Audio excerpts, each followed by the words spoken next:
Thank you so much. I did go through a few of your papers to understand your view on MIC. So what I found was I just started my training courses a couple of years ago. So there I had got two opposing views where the acid integrity, one of them was really interested because he had seen MIC during his work, and then there was another group who said that no, people don't really find it as much, so they may not be really interested. So did you see such opposing views in your work as well?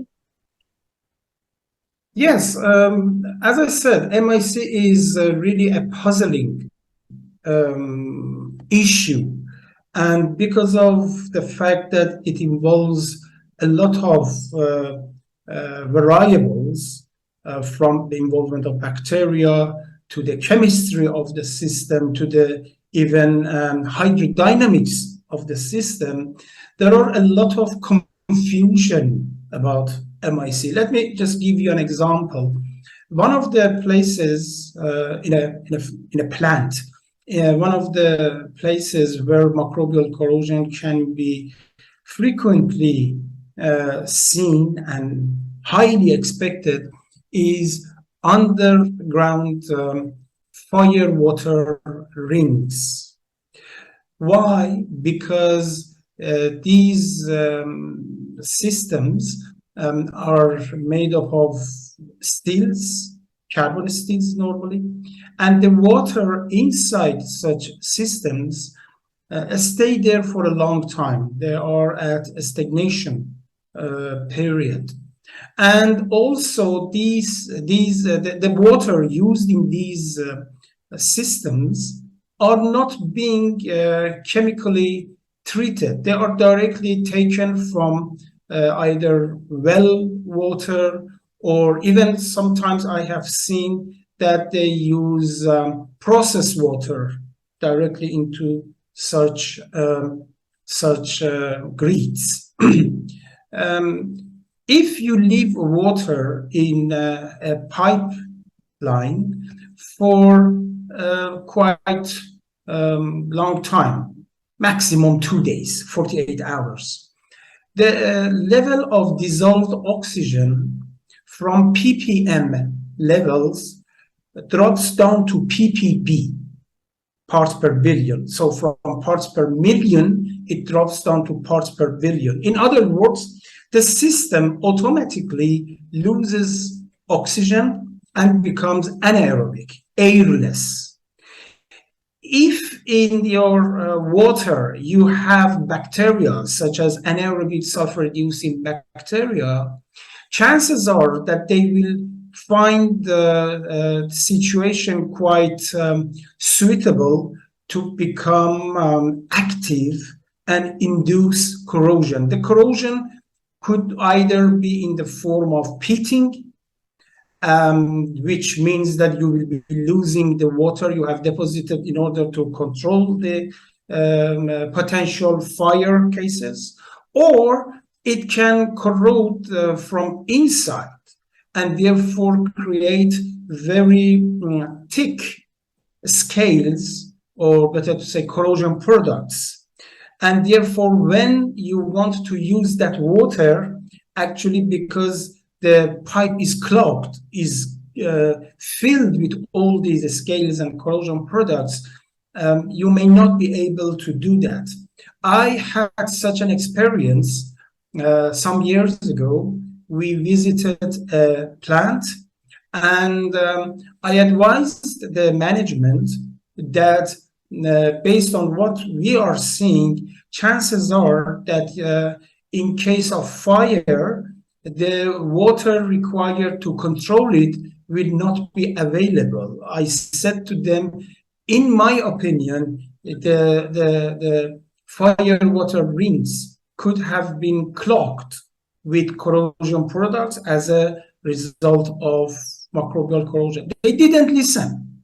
This is unfortunately the type of behavior typically seen in many industries. They either think that we have taken all the measures, therefore we are immune, which is quite wrong. I will explain about it later.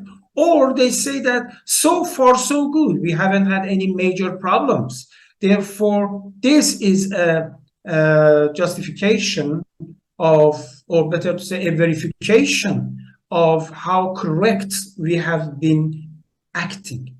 Anyway, after 2 months or less, there was a fire in that particular plant, and the plant was in Australia. They couldn't control the fire simply because the system had been failed, actually, because of the corrosion products feeling inside the pipe. And so they actually lost a lot from their plant. And then they called us for finding the root cause of that disaster and perhaps find a solution for that. My investigation showed that there was actually about 90% of the internal thickness of their pipes had been corroded. So it was a total disaster. And when our team, under my supervision, we isolated bacteria, we also looked at the morphology of the failure, etc. We found out that there were two types of bacteria, sulfur-reducing bacteria and iron-reducing bacteria involved. So it was not just one, but at least two types of dangerous bacteria there.